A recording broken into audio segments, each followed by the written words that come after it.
seja bem-vinda, seja bem-vindo. No programa de hoje nós vamos conversar com o Leandro Graz, presidente do Instituto do Patrimônio Histórico e Artístico Nacional, o IPHAN, e também um dos mais novos filiados ao Partido dos Trabalhadores no Distrito Federal.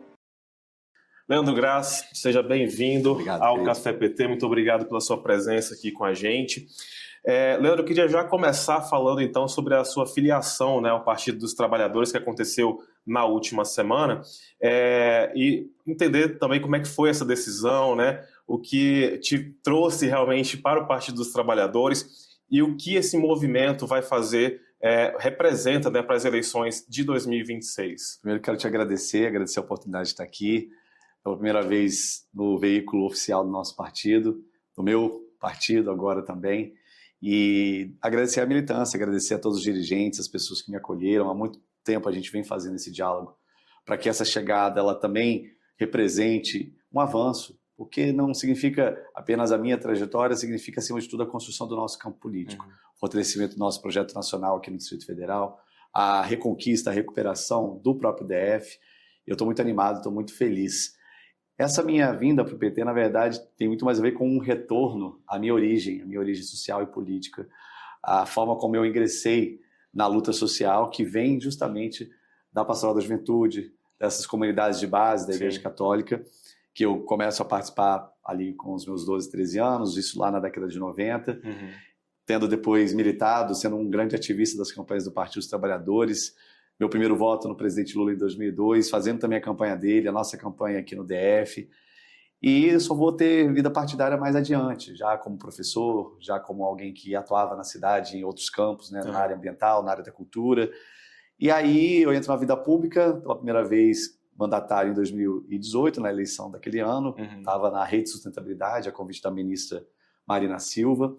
Exerço um mandato parlamentar aqui em Brasília, fiz uma oposição severa, contundente ao governo ibanês, e em 22 eu me coloco à disposição para ser candidato ao governo. O Partido Verde me convida, nós estávamos na Constituição da Federação Brasil da Esperança e eu represento, portanto, a federação naquela eleição com o apoio do Partido dos Trabalhadores, do PCdoB e do PV, tendo 434.587 votos. A gente fica em segundo lugar por 4.996 votos.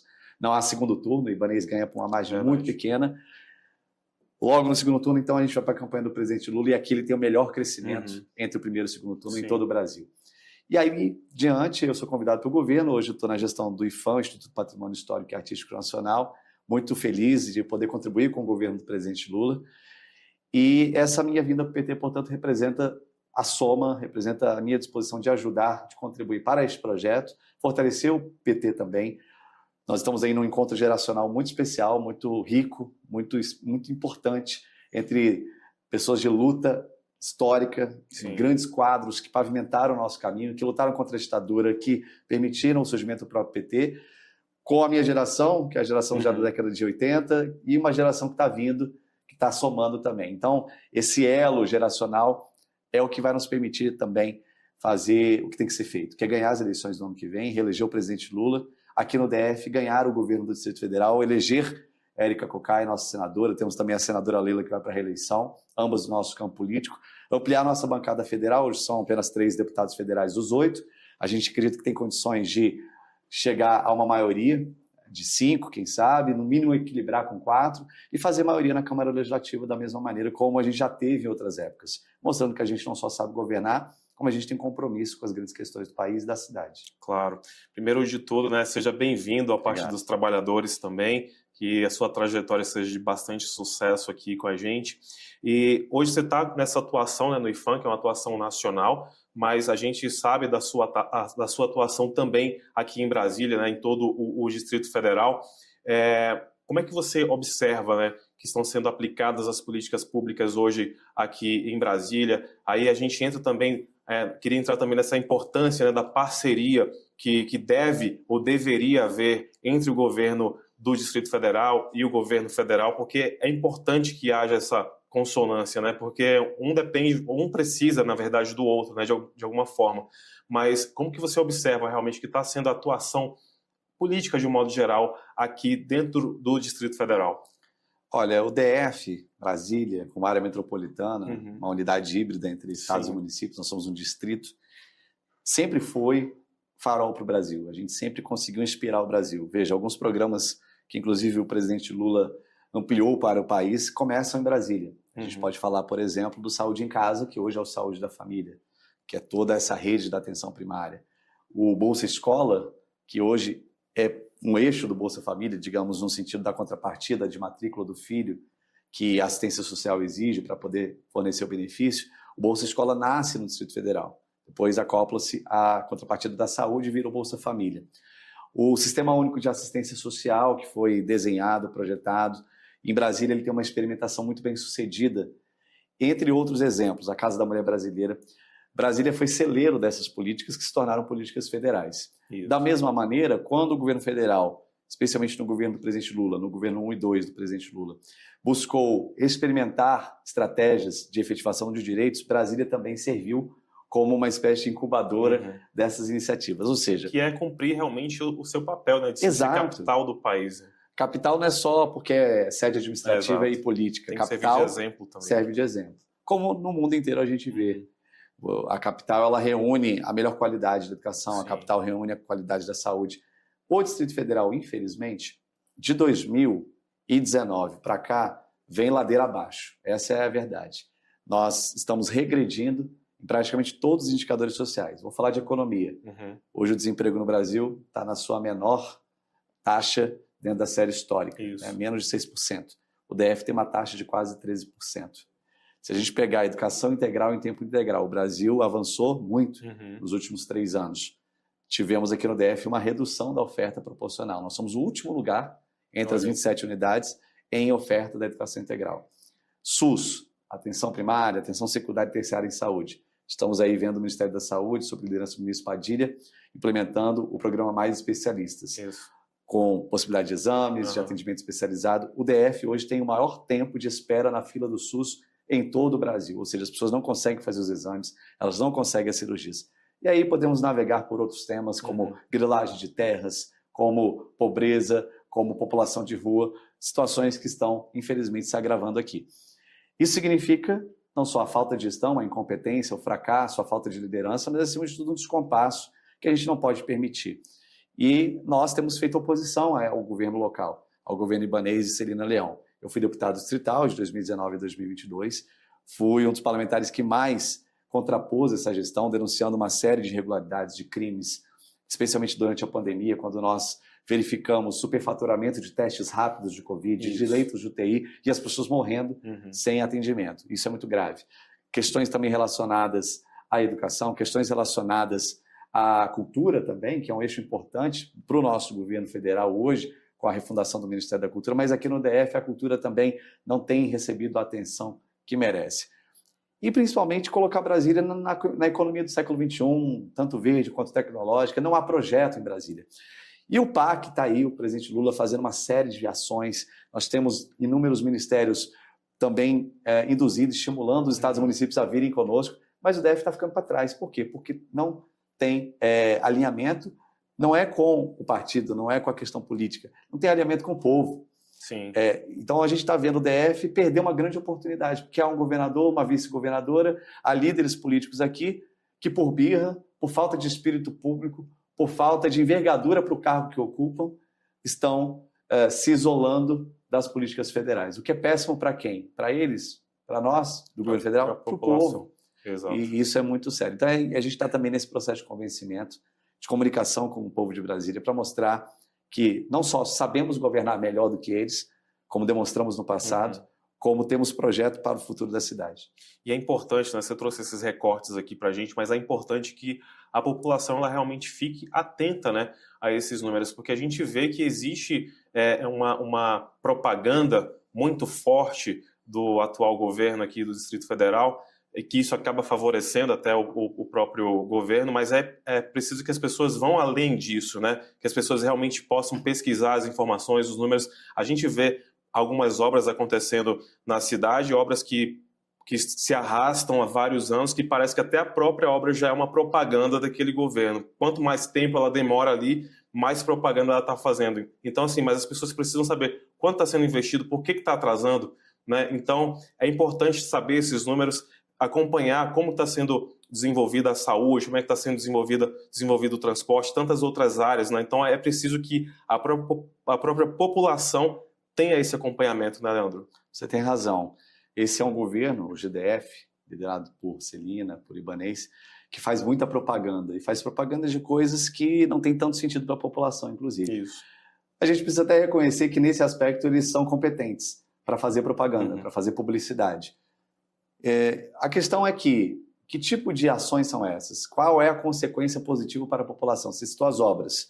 O governo está aí ampliando pista, trocando pista, botando asfalto novo, concreto onde era asfalto, gastando bilhões de reais do orçamento público.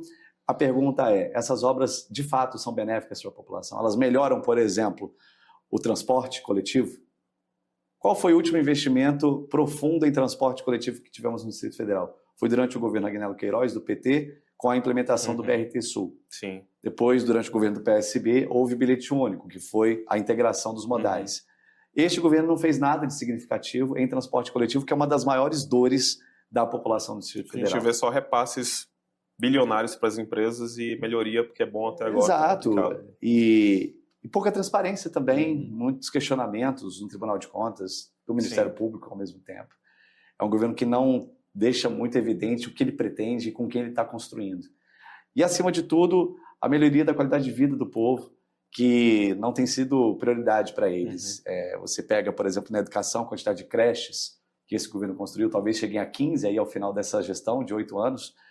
E aqui só no nosso governo, de 2011 a 2014, nós construímos mais de 30 creches, deixamos mais de 27 para serem inauguradas. Então, significa que essas obras não são obras com viés, com caráter de interesse público, mas com caráter de interesse privado. Fora aspectos também que a gente pode trazer aqui de conflito de interesse, o uso indevido do BRB, o Banco de Brasília, para atender amigos do governador, para atender o time de futebol do governador, para atender parceiros da vice-governadora. Temos aí uma série de licitações sendo questionadas na Justiça, há processos deste governo lá no TRF1 que foram ali analisados, estão para ser julgados. Então tem um problema sério também do ponto de vista comportamental. Mas vamos falar de futuro. A gente tem uma perspectiva muito positiva para cá, para o ano que vem. O presidente Lula tem recuperado o Brasil, a gente está vendo os dados, a gente está vendo os números da economia, os números do emprego. Brasília tem como evoluir muito ainda, a gente tem como promover um desenvolvimento econômico sustentável para a cidade. Estamos assistindo também o Brasil defender o seu mercado interno, defender as suas indústrias, enquanto aqui no Distrito Federal não há nenhuma proposta séria para alavancar os empregos, para a gente gerar uma nova economia. Mas a gente tem isso como prioridade, reunindo o nosso campo político, a partir do ano que vem, ganhando as eleições, ampliando bancadas federal e distrital, a gente poder implementar esse projeto e fazer Brasília de novo um modelo, uma referência para o Brasil, uma inspiração para os municípios e para os estados. Há uma certa facilidade para nós, que essas duas camadas serem a mesma camada, né? Estado e município. Somos um distrito que tem tantas competências municipais, que a Constituição determina, quanto as competências estaduais. Então, o governador, que é uma espécie de prefeitão ao mesmo tempo, lida desde resíduos sólidos até a questão do transporte, passando pela segurança e a saúde. Então, há uma máquina favorável ao Fundo Constitucional, que pode também nos ajudar a evoluir nas políticas, mas o Fundo Constitucional não está sendo bem utilizado por este governo. Nós defendemos o Fundo Constitucional, inclusive, porque a capital precisa ser esse exemplo, precisa de mais apoio. Mas não dá para ficar dependente única e exclusivamente do fundo e não alavancar receita. E aí tem que ter investimento em economia. Portanto, a gente está pronto, a gente está preparado para fazer essa virada de chave. Eu acredito que há uma maturidade no nosso campo, o entendimento de que se não houver unidade, se não houver composição entre partidos e lideranças, é impossível ganhar as eleições aqui e, acima de tudo, dar ao presidente Lula um resultado melhor em 26 do que foi em 22, apesar da melhoria comparada a 2018, mas a gente quer ganhar as eleições para o presidente Lula também aqui em Brasília.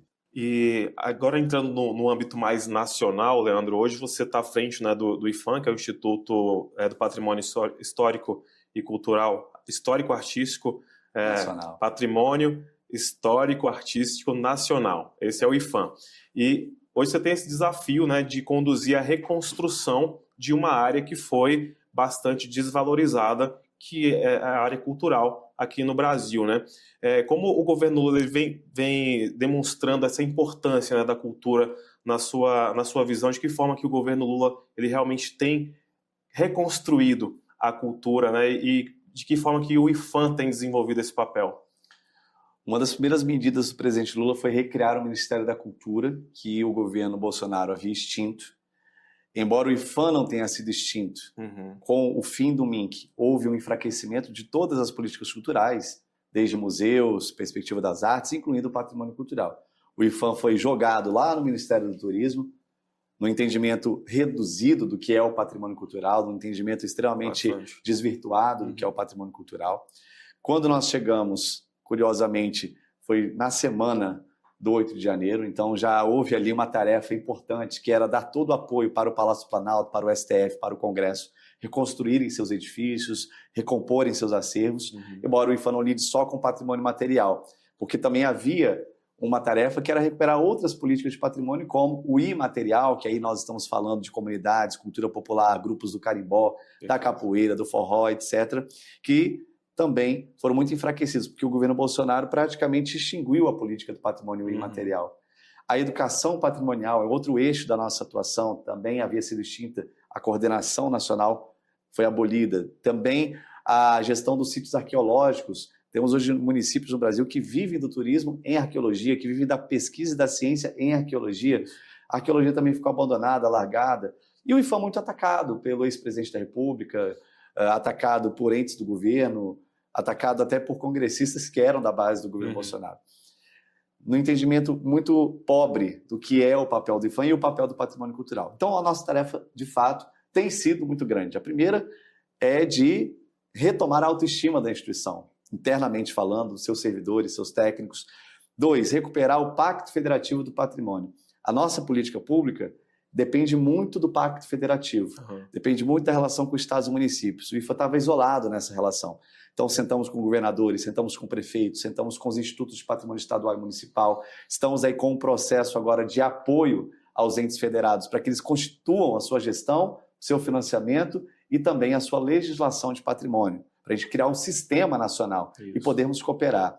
Temos também investido muito em ações, de fato, do próprio IPHAN, com obras, projetos de restauro, programas de fomento no patrimônio imaterial. Estamos no novo PAC, executando uma carteira de mais de 140 obras, 105 projetos, investimento de mais de 700 milhões de reais do governo Lula, além também de nós podermos inovar na gestão. O IPHAN é um órgão quase centenário e que carecia muito de transformações de gestão. Por exemplo, seus sistemas poderem se integrar. Temos também um programa de gestão e desempenho que mensure os nossos processos, qualifique as nossas iniciativas, toda uma revisão, uma atualização normativa.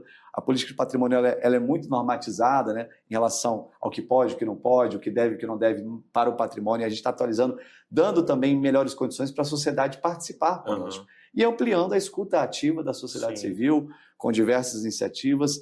Temos aí novos patrimônios, já no governo Lula, bens tombados como o Terreiro e Cimimó, lá em Cachoeira, na Bahia. Temos novos bens registrados com patrimônio imaterial, exemplo do choro, o chorinho. Legal. Temos o reconhecimento dos modos de fazer o queijo Minas, com patrimônio da humanidade pela Unesco.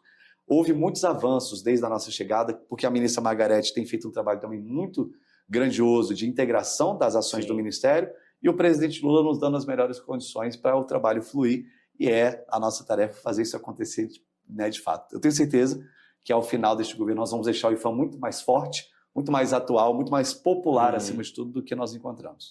Você falou aí de uma iniciativa que é justamente poder ouvir, né, a população, ouvir as pessoas, e de que forma que as pessoas elas realmente podem ser ouvidas pelo IPHAN, de que forma que as pessoas que estão nos assistindo, né, elas podem contribuir de alguma forma. Né? Eu, por exemplo, eu não tenho muita ideia, que eu estou aprendendo agora contigo também, mas até para a gente poder entender e prestar esse serviço também para que as pessoas possam entender essa funcionalidade. O IPHAN é um dos órgãos mais capilarizados no Brasil que nós temos dentro da esplanada dos ministérios. Então, ele possui 27 superintendências em todos os estados. Temos 37 escritórios técnicos em cidades menores, especialmente históricas, como Ouro Preto, Diamantina, Igaraçu, lá em Pernambuco. Temos escritório técnico do IPHAN lá em Cabo Frio, no Rio de Janeiro. Então, são unidades do IPHAN que também estão de portas abertas para a população, tirar dúvidas, contribuir, sugerir. Uhum. E, além disso, a gente tem investido, como eu citei, em educação patrimonial. Perfeito. Avançando em programas de conscientização, transmitindo às pessoas o que é o patrimônio, como que elas podem preservar, o que deve ser feito para que a gente consiga também promover e transformar esse patrimônio em uma grande ferramenta de desenvolvimento, de cidadania. O patrimônio é um ativo do Brasil, não é um problema. Claro. Essa visão ultrapassada, atrasada, o patrimônio não pode nada, não pode mexer. Já foi, já passou. O patrimônio atrai investimento, atrai Muito. turismo, tem vários pontos positivos. Às vezes a gente vai para outros países e fica deslumbrado como eles aproveitam o patrimônio cultural. O Brasil também tem boas experiências nesse sentido. A gente tem estimulado as prefeituras a terem o seu patrimônio como uma grande ferramenta de turismo, Sim. de atratividade, mas é preciso ir além. Nós estamos aí com algumas iniciativas para gerar essa sustentabilidade. Uma delas é a criação do Fundo Nacional do Patrimônio, que se encontra no Congresso Nacional, é o projeto 1868 de 2021. O Sistema Nacional do Patrimônio, a perspectiva de transformação do IPHAN também no Instituto de Ciência e Tecnologia, para que a gente possa avançar cada vez mais em pesquisa e produção de conhecimento sobre o patrimônio cultural. E, acima de tudo, nós temos o objetivo de uma grande pactuação nacional. Essa é talvez uma das grandes questões e um dos maiores legados que a gente pode deixar nessa gestão, para as próximas serem também comprometidas com a causa, é o Brasil entender o patrimônio como um ativo. Aí o IPHAN também está investindo muito em comunicação, a gente está aí quase com o dobro do que éramos quando da nossa chegada, número de seguidores nas redes sociais, em todas as plataformas. Boa. A gente tem conseguido parcerias com a EBC, Empresa Brasil de Comunicação, com podcasts, com programas. É preciso popularizar. As pessoas só cuidam daquilo que elas conhecem. Se elas não tiverem informação, elas não vão se conectar, não vão amar, não vão ter afeto por aquilo. E aí também entra o desafio da gente criar uma linguagem mais simples, mais facilitada, ser menos tecnicista, menos burocrático, menos elitista, porque até a própria política ela é um pouco colonial demais, né? E a gente precisa colocá-la no seu devido lugar, que é o lugar do povo. O povo é o patrimônio e o patrimônio é do povo. Sem dúvida. Isso precisa acontecer e é o que a gente tem tentado fazer também. E aí o IPHAN também tem um canal no YouTube, as pessoas podem acompanhar, como você falou, tem o podcast também.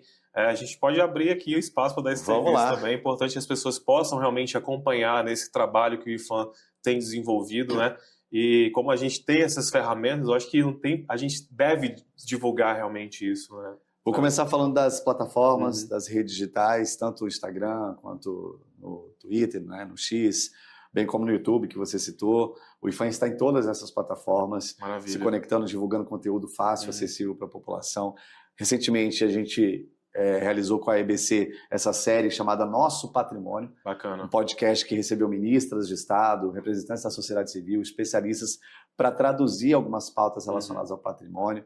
Tivemos aí, agora em agosto, a Semana do Patrimônio, em todas as pertenências do IPHAN, abrindo as portas, recebendo a população, fazendo oficinas, atividades de educação. E também, em parceria com a Secretaria de Educação, a gente tem feito acordos para levar o patrimônio cultural à formação de professores, permitindo formar agentes educacionais que coloquem o patrimônio como conteúdo, como parte do currículo, e também diretamente para os estudantes, com atividades de inventários participativos, eles mesmos dizendo o que é patrimônio na cidade deles, lá no bairro onde moram. E ali, nesse mapeamento, a gente podendo conectar esses meninos e meninas com os seus bens culturais locais. Porque patrimônio não é só o que é tombado ou que é registrado. Né? Patrimônio é o que é importante para a sua comunidade, enquanto história, memória, valor mesmo.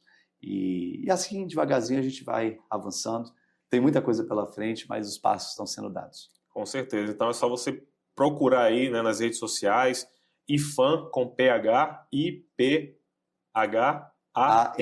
Isso aí. Né, que você vai ter acesso a todas essas informações, a todo esse trabalho aí que o Leandro Graz tem desenvolvido aí à frente do IPHAN. Só para a gente finalizar, Leandro, que eu acho que é um tema importante também para a gente poder tratar.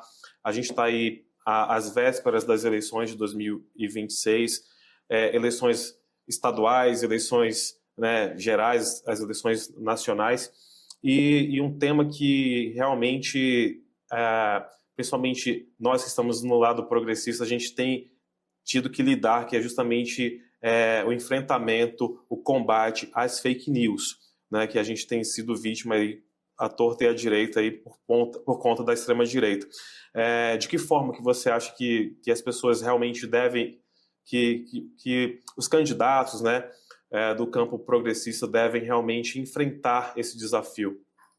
Olha, não vai ser uma tarefa simples combater as fake news, como também não foi em 2022, desde 2018 e antes, a gente já vem enfrentando essa questão.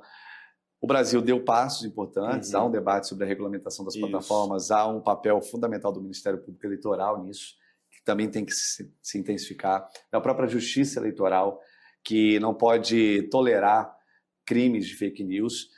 A questão aqui agora, qual a inteligência artificial generativa que a gente tem, né, nessas plataformas todas, que vão produzindo vídeos, imagens que não são naturais, são artificiais, são imagens que não condizem com a realidade, fica ainda mais difícil. Então, por exemplo, um vídeo em que coloca duas pessoas fazendo alguma coisa que pode desvirtuar de fato o que elas são ou o que elas fazem, se torna um grande problema. Como é que isso se dissemina pelo WhatsApp, por exemplo, né, dentro dos grupos de família, de amigos, de bairro, de comunidade, entre outros. Como é que a gente vai fazer essa regulação? Então, acho que um primeiro passo é um passo do debate e da afirmação institucional. Como que o Estado, como que a sociedade civil organizada, como todas as instituições podem contribuir para este combate com regras, com normas claras e, acima de tudo, respeitando, claro, a liberdade de expressão, mas gerando responsabilidade de expressão. A segunda questão, nós como partido político, nós como agentes políticos, precisamos também ficar atentos, denunciando, precisamos também discutir isso com a população, fazer uma espécie de educação para as novas tecnologias. Isso tem que estar na nossa agenda de formação de base. Eu não posso mais pensar a formação de base partidária apenas no sentido ideológico ou programático. Isso é importante. Mas precisamos, por exemplo, fazer oficinas com as nossas militâncias, os nossos zonais, com os nossos setoriais, sobre digital. Precisamos intensificar a capacitação das pessoas para que elas operem bem o ferramental das plataformas, para que elas também possam identificar ali, saber conduzir isso da melhor forma possível quando a coisa não estiver correta. Então a gente precisa realmente letramento, a gente precisa fazer um amplo processo massificado de letramento digital e, acima de tudo, indicando os caminhos para quando detectar as fake news, elas serem devidamente tratadas, acima de tudo, na esfera criminal, porque elas representam uma afronta à legislação, uma afronta às normas que o país estabeleceu. Por isso é tão importante, né, ter o acesso à informação, né, informação de credibilidade, né, confiança, e é isso que a gente espera realmente, né, que seja nas eleições de 2026, mas de fato vai ser um grande desafio. Leandro, eu quero te agradecer mais uma vez pela sua presença aqui com a gente. O espaço, agora mais do que nunca, sempre aberto para você, para a gente poder conversar sobre estes e outros assuntos. E mais uma vez, seja bem-vindo aqui ao Partido dos Trabalhadores e das Trabalhadoras. Quero deixar até o espaço aberto aí para você falar também, fazer as suas considerações também aqui, já que você agora faz parte do Partido dos Trabalhadores. Primeiro, quero te agradecer, parabenizar o seu trabalho, o trabalho aqui de toda a equipe da TVPT, todos os profissionais que estão envolvidos, a coordenação, a nossa Secretaria Nacional de Comunicação, que conseguiu alavancar e muito bem a nossa capacidade, a nossa estratégia. Eu quero também me colocar aqui à disposição do partido, me colocar à disposição da militância do PT, tanto no Distrito Federal quanto em nível nacional.